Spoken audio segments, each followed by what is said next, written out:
over the edge. Feel like I'm floating through the air.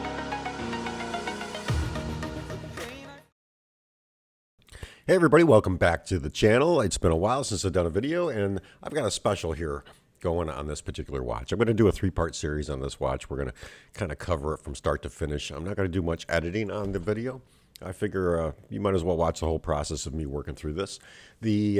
The watch is a friend of mine. He purchased it from a customer who actually either went swimming with it or forgot to screw in the crown. Something happened, water got into the watch, and obviously you can see a lot of rust kind of got in there and did some damage. Apparently this was seawater, and unfortunately it did cause a little bit of damage to some of the parts. We're going to go through that. And it caused a lot of surface damage to the plates of the watch, some of which we can replace, some of which we're going to polish and clean. Others we're just going to kind of clean up as best we can. Here you can see I'm going to start taking it apart, and first thing I'm going to do is, while the movement is still in the case, I'm going to remove the rotor system, getting the winder out. This way I can kind of check for damage on that. Also kind of get deeper into the watch before I actually go pulling it from the case. That's what I like to do. That's my method. I know some of you haters are going to be out there saying, oh my God, he's not wearing gloves. Listen, this movement's going to have to be degreased, polished, cleaned, and unrusted. There's a lot of damage in this watch, so I'm not too worried about not wearing gloves while I'm disassembling it. After we clean it all up and get out all the rust and everything polished up, of course I'm going to put gloves on and handle the watch with care. Here you can see quite a bit of damage to the rotor system. The main wheel, the main rotor wheel on the rotor is completely shot. It's not repairable. It's missing some teeth. It's actually missing one tooth, but the rest are going to probably break off any time just when I take this apart. So gently pull out all the parts and work your way through the watch. I'm just going to put this in my parts tray and get this all squared away.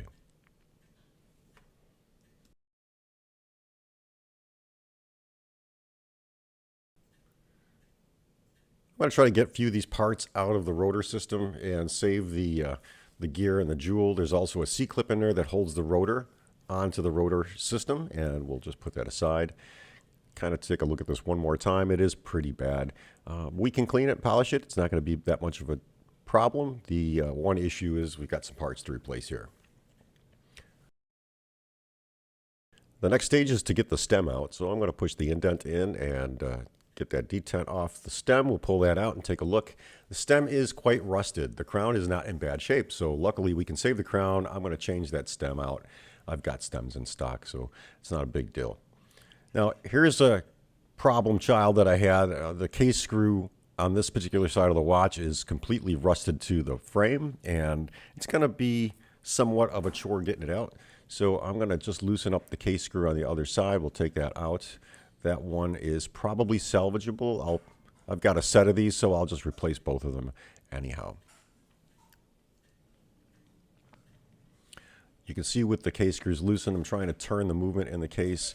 It doesn't have a lot of rust on the frame, but it does have enough that it's kind of seizing it in place. I'm going to take a little brass brush, and we're going to brush off some of that rust on the case screw. Try to loosen it up a little bit. What I'm trying to do here is just work on the screw and not the frame or the plate. I'll come back and polish that plate up later.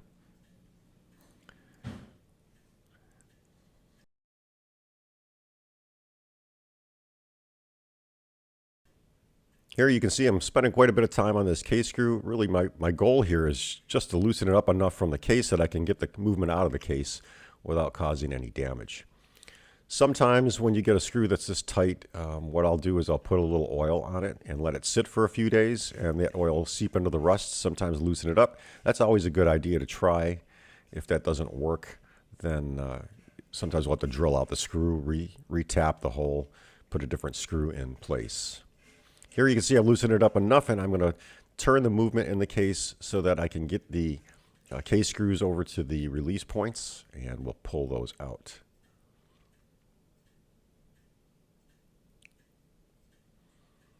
And you can see I've got it pretty much lined up, so I'm just going to gently lift the movement out. It's kind of stuck in there but not seized.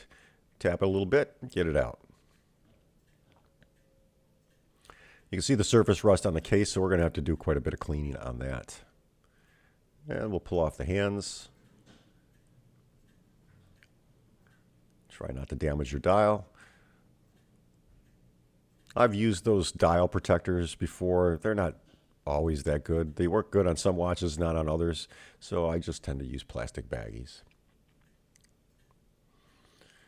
Now it's time to get under the dial and see what's going on there. Hopefully there's no damage on the top side of this movement, because if there is, we're probably looking at a lot more parts that we might have to change. So we're hoping we're going to get a little lucky. You can see a lot of that surface rust around the frame of the case, or the movement, I'm sorry. Luckily, the dial screws did not get damaged. I found that interesting because half the screws on this watch were pretty much rotted.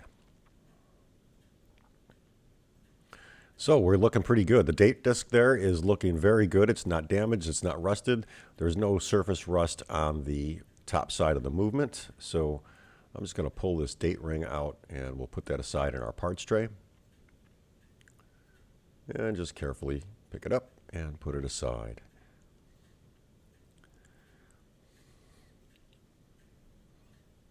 Take a look at what's going on here. You can see the surface rust. You can see the one K screw. If you looked carefully, you could see where it was kind of stuck in there. Now it's a good time to tighten up your dial screws so that you don't lose them. Sometimes I'll pull them out and put them aside. Most of the time I'll just tighten them up, leave them inside the watch. So there's other parts of this watch we got to pull off, and that's what we're going to head to next.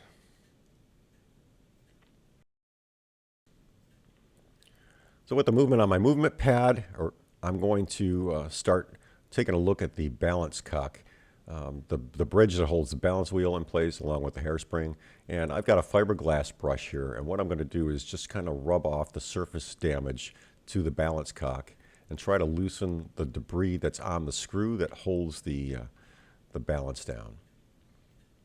The fiberglass brush works fantastic on watch movements. It does have a little bit of abrasion to it when you use it. If you use it very lightly, you will probably find that you don't do any damage to the watch. It's something that you have to use by feel. And here you can see what I'm trying to do is loosen up the screw that holds the balance cock down.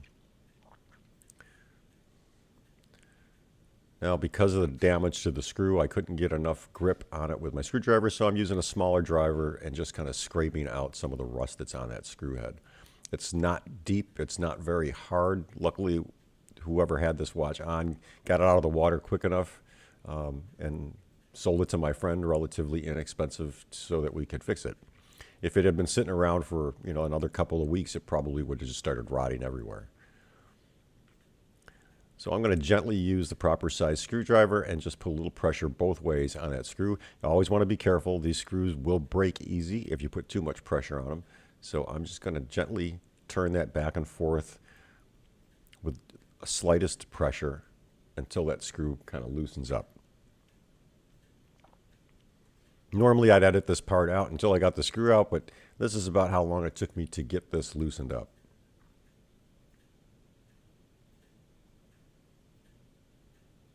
And there you can see I loosened up the screw, and there's some debris coming off the side of the screw, so we're going to clean that off with the fiberglass brush. And again, I'm not worried about any of these parts. They're going to have to be degreased and polished before I can go back together. One of the things that always scares me, especially when working on the balance, is water-damaged Rolexes. What we want to hope for is that the balance staff did not get rotted or rusted, because if it does get rusty on the pinions, you'll have to change the balance staff itself, and that's not a fun job all the time. With that screw out, I'll use the fiberglass brush and just kind of get in there, pull any other debris out of the hole where the screw went in, and make sure that that's kind of rust-free. Again, the fiberglass brush is perfect for this job. It does a great job of removing surface rust. It's not going to work on hard or encrusted or corroded metal, but it will get off the surface damage. And gently pull out that balance. We'll put it aside in the parts tray. So now let's look at the rest of the movement. You can see most of the damage was done on the right side of this movement where the mainspring barrel is. It looks like that was where most of the water intrusion was. Obviously, that's coming from how you're wearing it, and it's sitting on your wrist, and it gets water in it. You lift your hand up, and probably somebody didn't leave it face down. Sometimes when you get water in a watch, if it's not a lot of water, it's better to leave it face up so that the water pools in the underside of the watch, under or on top of the back case cover. That way, it'll keep it off the movement. If there's a lot of water in there, you really want to get to it quick, open it up, have it dried out before you go poking and prodding at anything. So now my biggest fear is that this screw is rusted onto the arbor, the the mainspring arbor, but it's not. We're just not getting a good grip on it. So I'm going to hold that down and loosen the screw up. And now we can take the ratchet wheel off. Ratchet wheel has quite a bit of surface rust on it, and that obviously, because it's brass, it's not rusting itself, it's just damage from other parts. And here you can see around the jewel and the pinion for the arbor on the mainspring barrel, it's a little bit rusted here, so we're going to clean that off with the fiberglass brush quickly. And be conscious of the click spring and the click, because it is right next to this point. You don't want to pop that click spring out. Now, as I got into this, I found some other parts in this watch as I kept going. And some of these parts, the click spring, actually I ended up changing. You'll see that in another video. And the click had to be re-drilled and tapped before I could get the click off of the watch movement. I'm moving on to the pallet bridge as well as the pallet fork. And again, we're going to hope for no damage to these parts. They're relatively expensive, so we want to save these as much as possible. You can see there's very little damage, if any damage, to the pallet bridge or pallet fork. The only thing that I see that happened is the water got in there, it dried up and left some debris, mostly because I think it was seawater. It just left a film and a debris on all the parts. We'll put the pallet and pallet bridge aside and move on to the next step.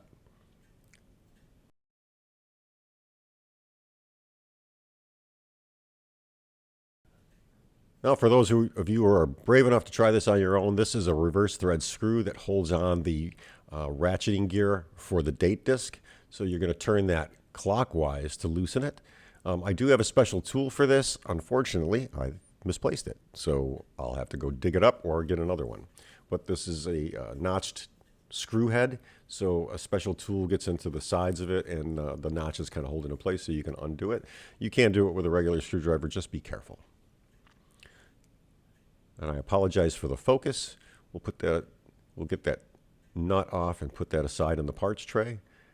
And now under this, there's a jewel, so you want to be careful because you don't want to lose that little jewel that ratchets on the bottom or the underside of this gear. So I'm going to take that little jewel, put it aside, and we'll take the ratcheting wheel, put that aside with the rest of the parts for this. You can see the little jewel there at the top of my display there. Put that aside. Always be careful when you're handling small bits like that. They will pop out of your tweezers if you squeeze too tight. I'll pull the hour wheel off, and now we're going to grab this cannon pinion off. Cannon pinion did come off easy. There's some damage on the inside of that, so we're going to have to address that. With the top side of the watch mostly disassembled from the mechanics, we're going to go through and start working on the rest of the train.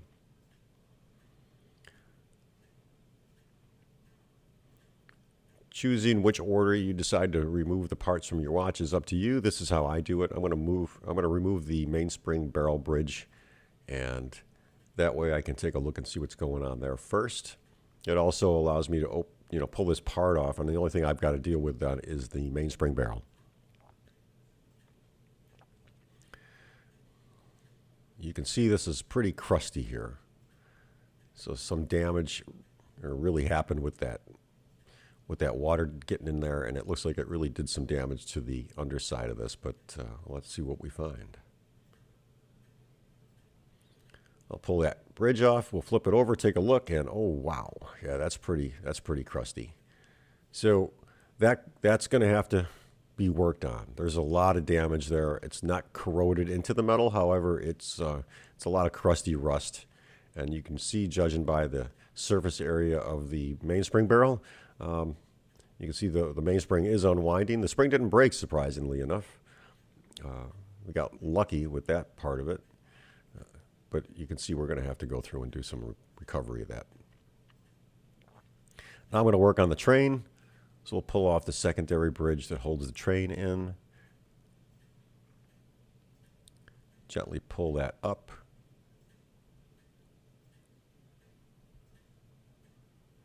Now, typically these just kind of pop up. You can see the water kind of holds it in place. That residue from the seawater kind of sticks to everything. So we'll pull out all these gears and we'll take a look at them one by one and see if any of them are good and if we have any damage to any of these, and we can determine which ones need to be replaced or the ones we can just clean up and reuse. That gear looks pretty good. And let's take a look at this one. Oh, that's in pretty bad shape. So that's going to be on our list of replacements.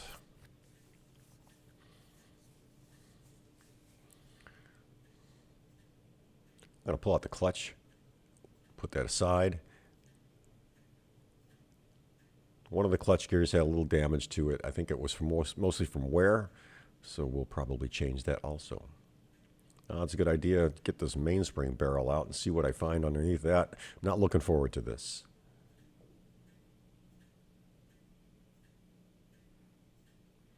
We'll lift it out, take a look at the underside. That's not so bad on the underside, but the top side of that is pretty rough. So we'll address that.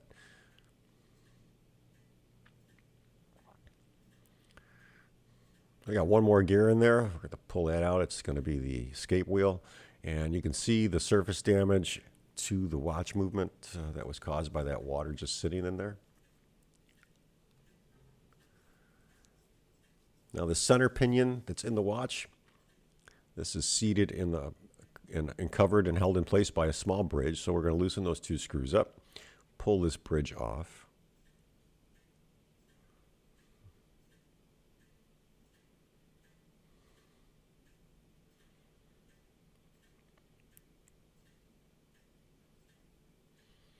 Take a look at this escape wheel. The escape wheel, unfortunately, is damaged beyond repair. I didn't get a great picture of it here, but it's pretty shot, so we're going to order a new one of those.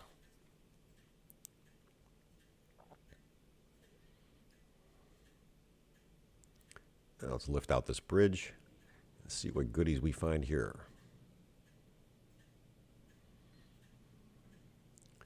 And again, you can see this piece is pretty hammered, so we're going to end up replacing that center pinion.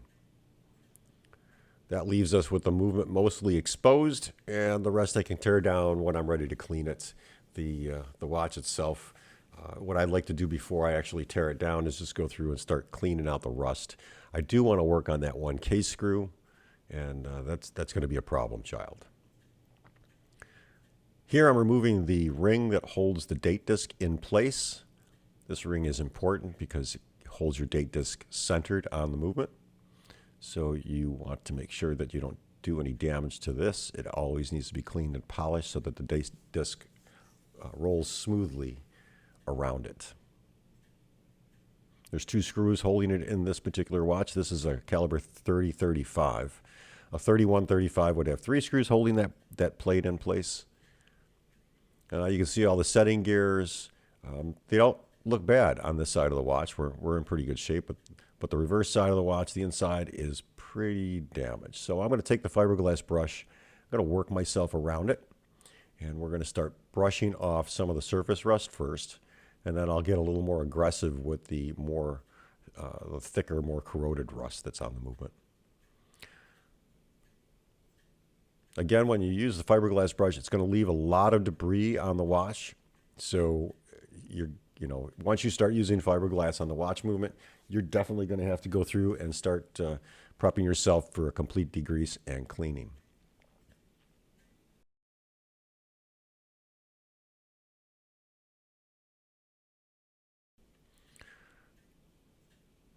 Now here I've moved on to a little brass brush, and I'm just going to kind of scrape some of that thicker rust off very carefully, very lightly. Again, I'm going to go through and polish this down once I clean it up. as long as I can get the watch cleaned up enough so that there's no rust or corrosion on there, it can be reused. If I find there's too many pits in this, or there's just no way I can go ahead and polish up the movement, then we're going to actually go ahead and replace this bridge. But it's a very expensive option. It would probably start to get into the point where now we're getting to a cost point where it's not worth repairing. So I did try a plastic razor blade to get some of that off. I was unable to get the plastic to remove some of that harder, thicker corrosion there. But you can see, get a little screwdriver and just kind of lightly scrape it so that I'm not damaging the movement. And then I can use the fiberglass brush to get the rest off. So I'm going to go ahead and do that on this. I'm going to speed it up, obviously, here. And there's that one screw, the case screw that I couldn't get out. Going to work on that later. We'll see if we get that out. I'll soak it with oil, let it sit for about 4 days, and see if it gets in there and loosens that up. If not, we're going to have our work cut out for us.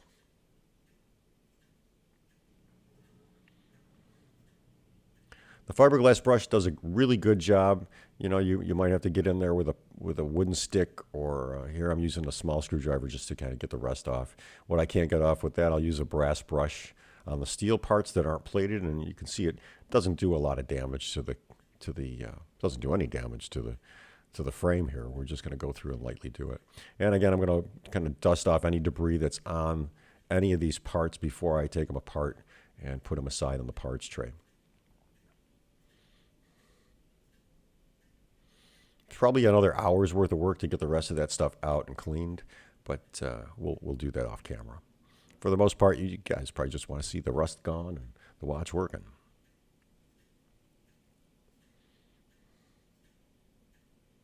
So now I'm going to examine the rest of the movement, just make sure that everything looks pretty decent so I can get in the rest and start focusing on this case screw.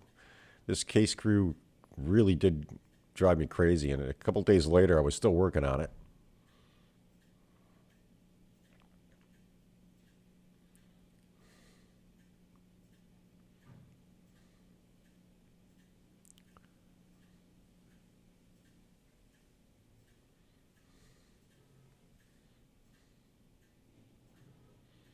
I did soak these with oil for a couple of days. The first one, that wasn't so bad. That actually came right out. I could probably reuse that case screw, but I don't know if I will. We'll double check when we get to part 3. Again, take the fiberglass brush, just kind of poke and prod and try to get all that surface debris off the watch as much as possible. And I'm going to oil it again, let it sit for a little while, and come back to it. It's a good idea to oil both sides because unfortunately the rust kind of got through to both sides. Now let's take a look at some of these parts. So we got our canyon pinion, our escape wheel. Both of those have to be replaced. Going to replace the ratchet wheel. Mainspring barrel. I'm going to try to clean it up first. If I can't, then we'll replace it. Now I'm going to move on to the rotor or winding system. There are 3 tiny little screws that hold this little thing together, so we're going to pull those out. And that will disassemble the entire auto winder.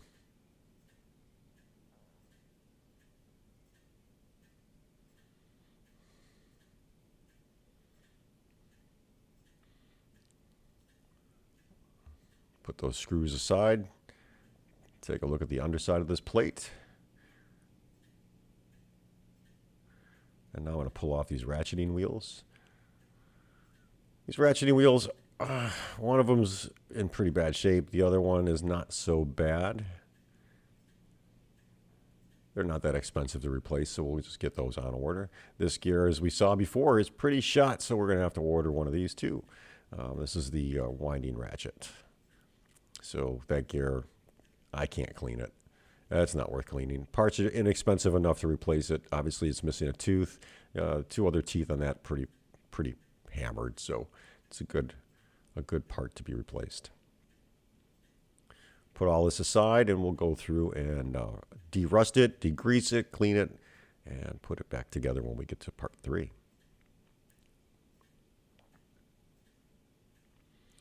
Again, I'm going to take the fiberglass brush, and I'm going to start cleaning up some of these parts here. just to get the surface rust off. If there's anything that I can't get off, then we have to get a little more aggressive. Now these are nickel plated parts, so you want to be careful with those. They will scrape off easy. Good idea to get the mainspring barrel part and pull out that arbor. That arbor's in rough shape. I'm going to order a new arbor because I just don't feel as though it's worth saving. So I'm creating an extensive part list for my buddy, but I think it's well worth it. We're going to keep it as affordable as possible so that if he decides to sell it in the future, he can. So you can see the damage caused by the seawater on that. It corroded just pretty much the top half of it, but again, we need to have nice, clean, polished parts there. The mainspring barrel, surprisingly on the inside, looks like no water really got to the mainspring, but it is an old mainspring and it looks like it hasn't been serviced in years. So we're going to go through and try to clean this up as much as possible. Disassembly, we've got these parts that need to be replaced. The ratchet wheel for the rotor system, we're going to need an escape wheel. We're going to need a new stem. We're going to need a new mainspring barrel arbor. We're going to need, here we've got the center pinion. We're going to need a new one of those. Also a cannon pinion, and I can get those in a set. If I can't save the mainspring barrel, we'll replace that. I'm going to look at the ratchet wheel for the winding system for the mainspring, and I'm going to try to save that. And the stem we're going to replace. I've got a couple case screws, the click and the click spring. Here's a ratcheting wheel for the rotor system. It's one of the slip gears. There's 2 of those on there. And part 2 coming up, you're going to see a little bit of magic I use with my laser engraver to turn that down to low power so that I can just kind of spread over some of these parts and get them cleaned up. Thanks for watching part 1 of my 3-part series on this rusty Rolex. I hope you enjoyed it. If you did, hit the like and subscribe buttons if you want to get notified the next time I put up another video. Part 2 will be coming out in about a week. I appreciate you guys watching this video straight through, and have a great day.